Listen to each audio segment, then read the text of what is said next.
బ్రహ్మశ్రీ వద్దిపత్తి పద్మాకర్ పరిచయం అక్కరలేని పేరు. ఒక ఆధ్యాత్మికవేత్తగా, ప్రవచనకర్తగా, మహాసహస్రావధానిగా ఎంతో కీర్తి ప్రతిష్టలు అందుకుని 18 పురాణాలను తన ప్రవచన వాగ్దాటితో భక్తులను భక్తి సాగరంలో ముంచెత్తిన అద్వితీయ మహోన్నత వ్యక్తి కాదు ఒక మహాశక్తి. బ్రహ్మశ్రీ వద్దిపత్తి పద్మాకర్ గారి జ్ఞాపకాలు. అమావాస్య 1986 తెల్లవారితే ఉగాదనగా సుందరకాండం మొదలెట్టారు.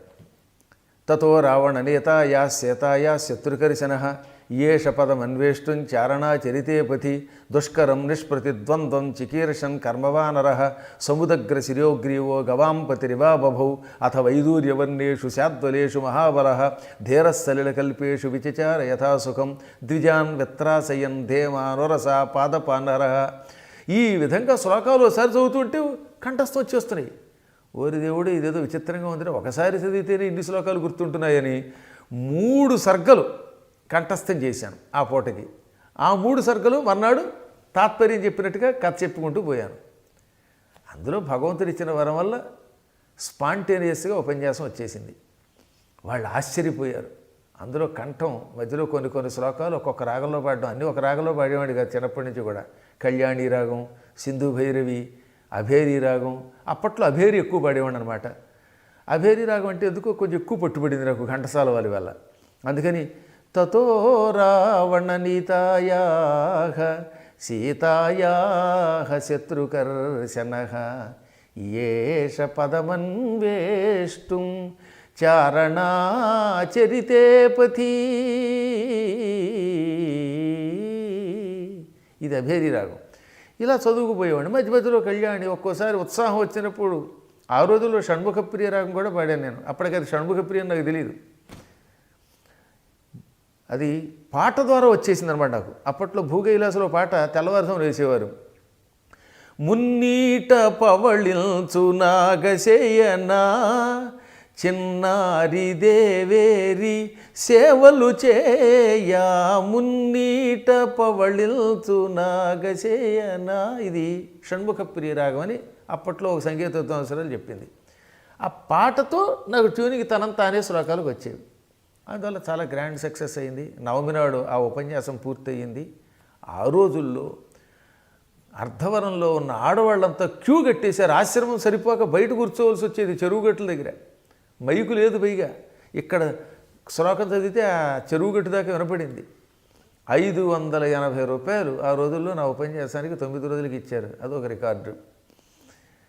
ధనానికే ఉందిలేండి, అది వస్తూ ఉంటాయి పోతూ ఉంటాయి, అవి మాకు పెద్ద లెక్క కాదు. కానీ ఆ విధంగా ట్యూషన్ చెప్పవలసిన వాడిని పౌరాణికుడిని అయిపోయాను. భగవంతుని లీలలు ఎవరిని ఎప్పుడు ఎలా మారుస్తాడో తెలియదు. ఆనాడు 1986 ఉగాది నాడు మొదలుపెట్టిన తర్వాత 40 సంవత్సరముల కాలం దిగ్విజయంగా పూర్తి చేసుకుంటున్నాం. రేపు ఉగాది వస్తే 40 నుండి 41వ సంవత్సరంలో అడుగు పెడుతున్నాం అనమాట.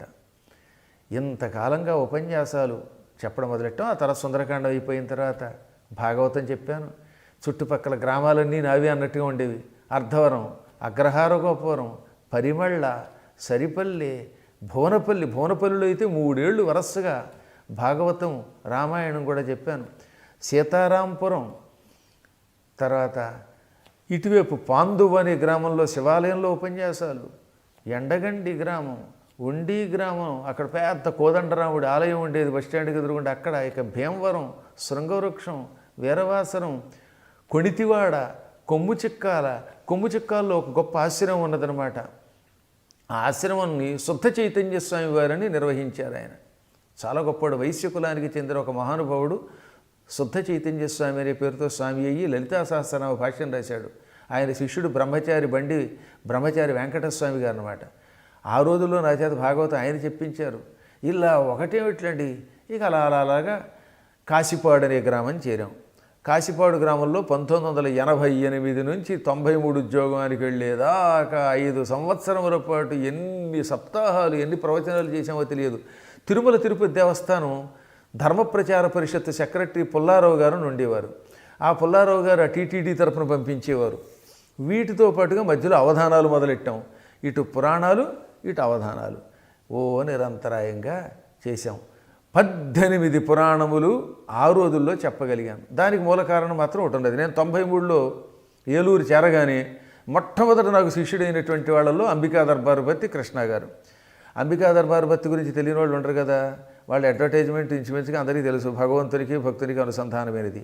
ఆ కృష్ణ గారు ఒక రోజున నన్ను వారి ఆఫీసుకి సవినయంగా పిలిచి పాదాలకి నమస్కారం చేసి, ఎప్పుడు కూడా కృష్ణ గారు నేను కనపడితే రోడ్డైనా పాదాల మీద పడి దండమే పెడతాడు. అది భక్తి అంటే. ఎన్ని కోట్లు సంపాదించినా ఆ కుటుంబంలో అందరికీ భక్తి ఉన్నది. అందులో అంబికా కృష్ణ ఆయన మామూలు భక్తుడు కాదు, నాకు వీరభక్తుడు. పాదాలకే నమస్కరించి మంత్రోపదేశం పొందారు. ఏమండి మీ ద్వారా దేవీ భాగవతం వినాలండి అన్నారు. మేము అంబికా దర్బారుపతి అనేటటువంటిది నడుపుతున్నామండి. అమ్మవారి చరిత్ర దేవీ భాగవతంలో ఉందని మీరు ఎప్పుడో చెబితే విన్నాను, దేవీ భాగవతం చెప్పండి అంటే ఏలూరులో అగ్రహారంలో పాత శివాలయంలో 40 రోజుల పాటు దేవీ భాగవతం చెప్పాను. అప్పటికంతా 1995వ సంవత్సరం. అది చాలా చిన్నవాడిని అప్పటికి. సరిగ్గా 66లో పుట్టానంటే 95 నాటికి 37 కూడా రాలేదు ఇంకా. ఆ వయస్సులో దేవీ భాగవతం మొదలుపెట్టాను. ఈ చివరి నుంచి ఆ చివరి దాకా జనం వచ్చేవారు. ఆ పాత శివాలయంలో కొన్ని పురాణాలు చెప్పాక ఈ శివాలయం కొత్త శివాలయం కూడా కట్టారు. పాతది కాస్త కొత్తది అయిపోయిందనమాట. అప్పుడు కృష్ణ గారు దేవీ భాగవతం 40 రోజులు చెప్పారు. 18 పురాణాలు ఉన్నాయన్నారు కదా, మొత్తం ఇక్కడే కంటిన్యూ చేసేయండి అన్నారు ఆయన. అందుకని ఆ విధంగా 95లో మొదలుపెట్టినటువంటి పురాణముల యొక్క ప్రవాహం ఉన్నదే, ఆ ప్రవాహం 2008 వరకు సాగింది. అప్పుడు ఎక్కువగా ఏలూరులో ఉండేవాడిని, ఉద్యోగంలో కూడా ఉన్నాను కనుక కొంతకాలం పాటు 18 పురాణములు అదే వేదిక మీద చెప్పాను. దాన్ని ఆయన క్యాసెట్ రూపంలో చేసుకున్నారు. ఇదిగో ఇలాగే పురాణములు సాగుతున్నాయి, అవధానములు సాగుతున్నాయి. భగవంతుడు నడిపినంతకాలం పురాణములు చెప్పి వెళ్ళిపోతాం. ఇప్పుడు హైదరాబాదులో ఉన్న పీఠంలో కూడా ఉప్పల్లో అద్భుతమైన పురాణ ప్రవచన మండపం ఇప్పుడున్న మా ఉప్పల్ ఇంటికి దగ్గరలోనే నిర్మాణం చేస్తున్నాం. అది ఏడాది లోపల పూర్తవుతుంది. 18 పురాణములు అందులో పారాయణ చేయిస్తాం.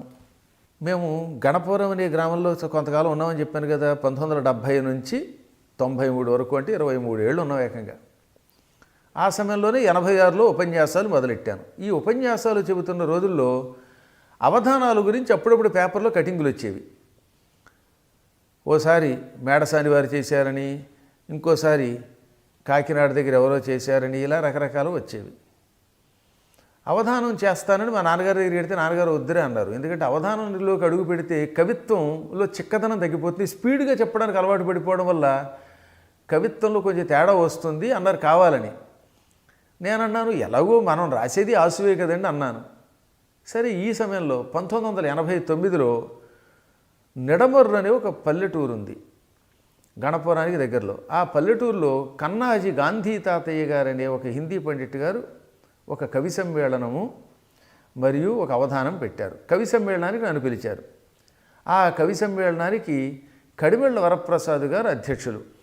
ఈ కవి సమ్మేళనం అయిపోయాక ఆయన అవధానం కూడా ఉందన్నమాట. ఆయన నరసాపురంలో ఉంటారు. ఆయన కూడా తూర్పుగోదావరి జిల్లా ఏడిద గ్రామానికి చెందినవారు.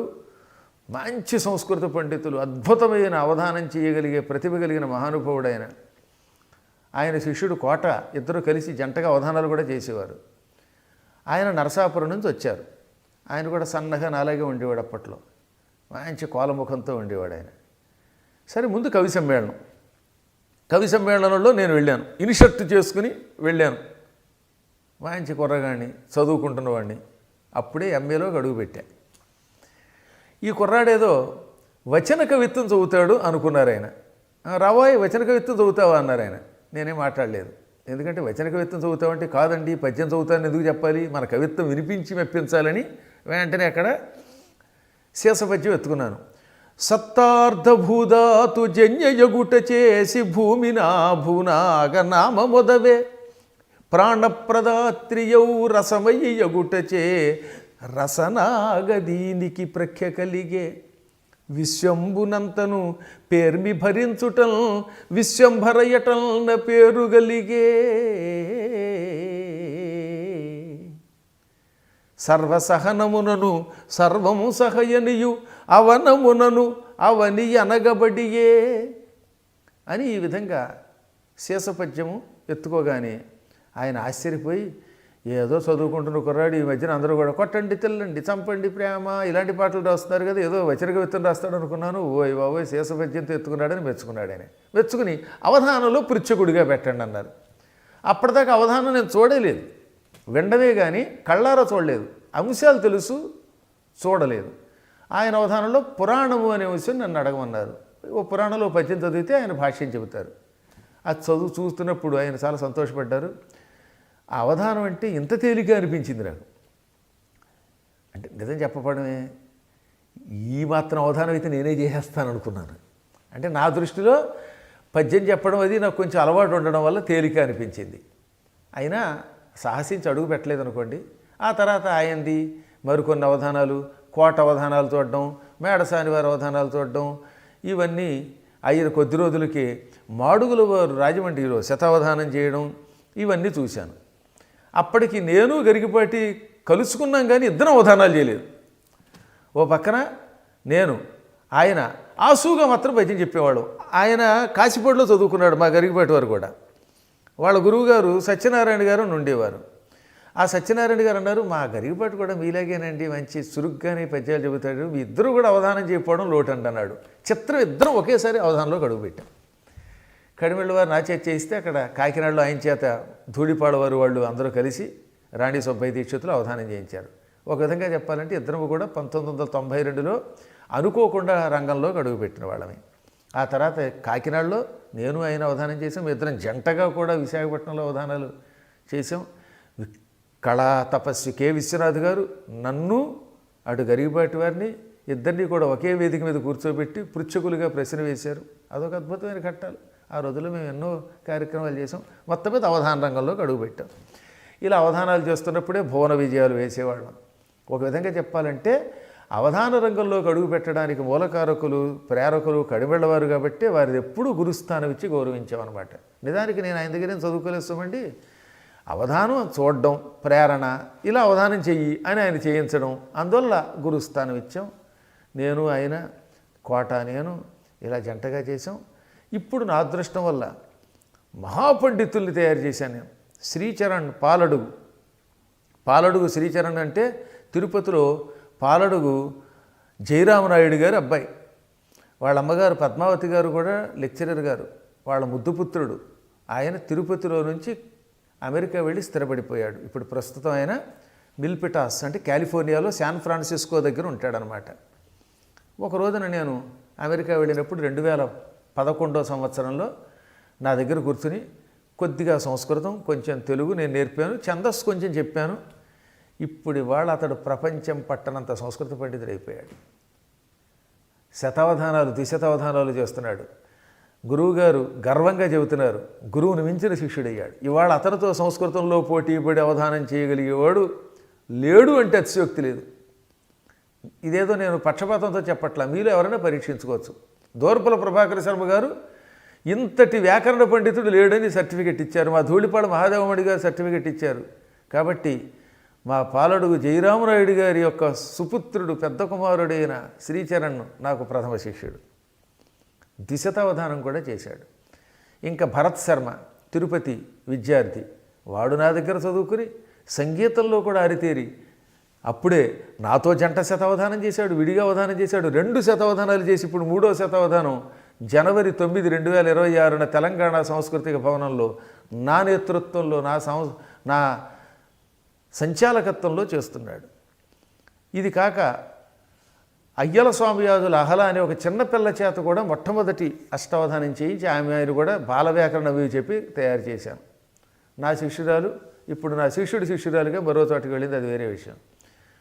తర్వాత మైలవరపు సాయికృష్ణ, అతను ఇందాక చెప్పిన శాన్ ఫ్రాన్సిస్కో దగ్గర ఉంటాడు, అతని చేత కూడా అవధానం చేయించాం. ఈ విధంగా అవధానులు కూడా తయారవుతున్నారు, చాలా గట్టివాడు తయారవుతున్నారు. అందులో గురువుగారు నిత్యం తలుచుకునేటటువంటి 2 శిష్యుల్లో ప్రథమ శిష్యుడు శ్రీచరణ్, రెండోవాడు మా భరత్ శర్మ అనమాట. కాబట్టి నేను అవధానాల్లోకి అడుగు పెట్టడం, అవధాన రంగంలో కొంతమందిని పెట్టడం, వాళ్ళు గర్వకారకులు అవ్వటం, ఇదంతా అమ్మవారి యొక్క అనుగ్రహం. సిఆర్ రెడ్డి కాలేజీలో తెలుగు లెక్చరర్గా ఉద్యోగం చేస్తున్నాను. ఆ ఏలూరుకి 28 కిలోమీటర్ల దూరంలో, అంటే ఏలూరు నుంచి తాడేపల్లిగూడెం పెడుతుంటే రోడ్డు మీదే పోళ్ళ అని ఒక గ్రామం ఉంటుంది. ఆ పోళ్ళ గ్రామంలో నేను చాలాసార్లు పురాణం చెప్పాను. ఆ పురాణం చెబుతున్నప్పుడు ఆ ఊళ్ళో ఉన్న ఒక కరణం గారింట్లో మకాం, వారు మడిగట్టుకుని భోజనం పెడుతూ ఉంటే పురాణం చెప్పేవాడిని. ఒక రోజున మంచి పొడుగ్గా సన్నగా ఉన్న ఒక ఆయన వచ్చారు. ములక్కాళ్ళలాగా బాగా పొడుగ్గా ఉన్నారు. ఆయన 3 కూతుళ్ళట ఆయనకి. పెద్ద కూతురికి ఎప్పుడో పెళ్ళి అయిపోయిందిట. రెండో కూతురు పెళ్ళి అక్కడ హై స్కూల్లో చేస్తున్నారు. ఆ పెళ్ళికి నేనుంటున్న హౌస్ ఓనర్ గారిని పిలవడానికి వచ్చారు. అక్కడ నన్ను చూచి ఎవరైనా అంటే మన ఊళ్ళో పురాణం చెబుతున్నారన్నారు. ఈ కుర్రాడా అంటే మరీ గులాబీ రంగులో ఉండేవాడు కదా. ఇప్పుడు 61 ఏళ్ల వయసులో కూడా చాలా అందగానే అంటున్నారు. ఆ రోజుల్లో ఇక చెప్పక్కర్లేదు. ఈ కుర్రాడు పౌరాణికుడు, ఆయన తెల్లబోయే ఏ ఊరు అని అడిగితే గణపురాణం, కానీ అయ్యి బాబు నువ్వు మా చుట్టమే అన్నాడు ఆయన. చుట్టమో పట్టమో నాకు తెలియదులేండి, నేను పురాణం చెప్పడానికి వచ్చాను. మా అమ్మాయి రెండో అమ్మాయి పెళ్ళికి కూడా రావోయ్ అన్నాడు ఆయన. ఆయన కొంచెం ఎవరినైనా రావోయ్ అనేవారు. ఓ మంచి చుట్టలా పెట్టుకుని గుప్పు గుప్పుని పిలుస్తూ ఉంటే అదో టీవీగా ఉండేది ఆయన దగ్గర. ఆయన టీచరు. అక్కడ పక్కనే ఒక పల్లెటూరులో హెడ్ మాస్టర్ చేశారు పల్లపూర్లో. వాళ్ళ ఆవిడ సత్యవతి గారు, వెంకట అప్పల సత్యవతి గారు. ఆవిడేమో పోళ్లలో ఆవిడ హెడ్ మిస్ట్రెస్ ఒక ఎలిమెంటరీ స్కూల్కి. ఇద్దరు టీచర్సు. అనుకోకుండా పెళ్ళికి వెళ్ళా. ఆ రెండో అమ్మాయి పేరు ఏదో ఉంది, రమాదేవో రాజ్యలక్ష్మో రామలక్ష్మో, నాకేం పేర్లు, నేను పురాణంలో శ్లోకాలు గుర్తుపెట్టుకున్నట్టుగా పేర్లేం గుర్తుపెట్టుకుంటాను. ఆ అమ్మాయి పెళ్ళి అనమాట. ఈ పెళ్లి కూతురికి పక్కనే ఒక ఆవిడ టింగు రంగాని ఓణి వేసుకు తిరిగింది. ఈ ఓణి వేసుకున్న ఆవిడ పేరు ఏమిటంటే ఆవిడ పేరు వేణి అన్నారు. ఓహో అనుకున్నాను అంతే. ఆ తర్వాత కొద్ది రోజులకి ఈ ములక్కాడ మాస్టర్ గారు, పొడుగ్గా ఉన్నటువంటి ఆయన చాలా ప్రేమ, ఎవరైనా ప్రేమే. ఆయన ఎవరినో పట్టుకుని మొత్తం మీద మా ఊరు గణపురం వచ్చారు. అప్పటికి నేను సిఆర్రెడ్డి కాలేజీలో ఉద్యోగానికి వచ్చాను. మా నాన్నగారు పట్టుకుని, మీ అబ్బాయి మా రెండో అమ్మాయి పెళ్ళికి వచ్చాడండి, మా మూడో అమ్మాయి ఉందండి, ఆ అమ్మాయిని ఇద్దాం అనుకుంటున్నామండి అన్నారు. ఏదో మా నాన్నగారు సర్లే చూద్దామన్నారు. తీరా పెళ్లి చూపులకి ఉదయం పెట్టారు ముహూర్తం. ఉదయం ముహూర్తం పెళ్లి చూపులకి వెళ్ళాలంటే నేనేమో కాలేజీకి వెళ్ళాలి. ఏమైనా సరే నువ్వు పెళ్లి చూపులకి వెళ్ళాలని మా నాన్నగారు గట్టిగా పట్టుదల పెట్టారు. పొద్దుటి 8 గంటలకి అందరం బయలుదేరి ఆ పెళ్లి చూపులు చూశాక హడావుడి పడుతూ, అప్పటికి నాకు లోనా అని ఒకటి ఉండేది. ఈ లోనా మీద ఆ అమ్మాయిని చూసి చూడగానే కాలేజీకి బయలుదేరా. 11 అయిపోయింది. మా ప్రిన్సిపాల్ గారికి నేనంటూ ఎంత ఇష్టం, కానీ లేటుగా వస్తే ఎవరైనా చెడమడ తిట్టేవాడు. ఆయన పేరు ఎన్వి సుబ్బారావు గారు. నేను ఆయన మీద రిటైర్ అయ్యాక నాన్ వైలెంట్ సుబ్బారావు గారు అని సరదాగా పద్యం చెబితే నవ్వేవాడు ఆయన. నిజంగా నేనంటే ఇష్టమే, కానీ స్ట్రిక్ట్గా రూల్స్ ఉంటాయి కదా. ఇప్పటికి మళ్ళీ ఫోనులు లేవు కదా, నేను లీవ్ పెడుతానని చెప్పడానికి లేదు. కొత్తలో ఉద్యోగంలో జాయిన్ అయిన కొత్తలో, ఓరి బాబాయ్ పెళ్లి చూపులకు వెళ్ళాను, చివాట్లు వస్తాయేమో అనుకుంటూ వెళితే నేను వెళ్ళే సమయానికి కాలేజీకి సెలవు ప్రకటించారు. ఏదో కారణం చేత ఆశ్రమ చేతి ఏదో బాగుందిరే బాగుంది, పెళ్లి చూపులకు వచ్చిన వేళా విశేషం చివాట్లేవు కదా, సరిగదా, కాలేజీకి సెలవు ప్రకటించారు. పైగా రాగానే భలే ఉందయ్యా, సంతకాలు ఎవరైనా పెడితే సంతకాలు చెల్లవు అంటున్నారు ప్రిన్సిపల్ గారు. నేను నవ్వుకున్నాను, సంతకం పెట్టేయలేదని. అమ్మయ్యా, ఈవిడ్ని పెళ్లి చూపులు చూసిన వేళా విశేషం వల్ల కాలేజీకి లీవ్ వచ్చింది, ఇదేదో బాగుంది సెంటిమెంట్ అనుకున్నాం. సరే ఆవిడే భార్య అవుతుందని అనుకోలేదు. కొద్ది రోజులంతా కేవలం అలా పెళ్లి చూపులకు వెళ్ళడం, 8 రోజులు తిరగకుండానే ముహూర్తం పెట్టేయడం. 8 రోజుల్లో పెళ్ళి ఎలా కుదురుతుందంటే మా నాన్నగారు ఫోన్ లేరా అనడం. డిసెంబర్ 8వ తారీఖు 1993, 8/12/1993ని ఈ ఏలూరుకి పక్కనే ఉన్న పల్లెటూరులో పెళ్లి జరిగింది. ఎందుకంటే ఈ మా మామగారి పేరు సోమేశ్వరరావు గారు. బాపు గారు ఉన్నారే, బొమ్మలు వేసే బాపు గారికి సొంత అన్నయ్య, అన్నదమ్ముల బిడ్డలు అనుకుంటాను, వీళ్ళు అన్నదమ్ముల బిడ్డలు. కొప్పాకులో వాళ్ళ సొంత ఇల్లు ఉంది, చాలా విశాలమైన ఇల్లు. ఆ ఇంటి ప్రాంగణం దగ్గర పందిరి వేశారు. నవంబర్లో పెళ్లి చూపులు, డిసెంబర్లో పెళ్ళి, 8వ తారీఖు. అప్పటికి డిసెంబర్ 8ని కార్తీక మాసం. ఇంకా కార్తీక మాసం అవటం వల్లే హాయిగా సాగింది, ఏం ఇబ్బంది లేకుండా.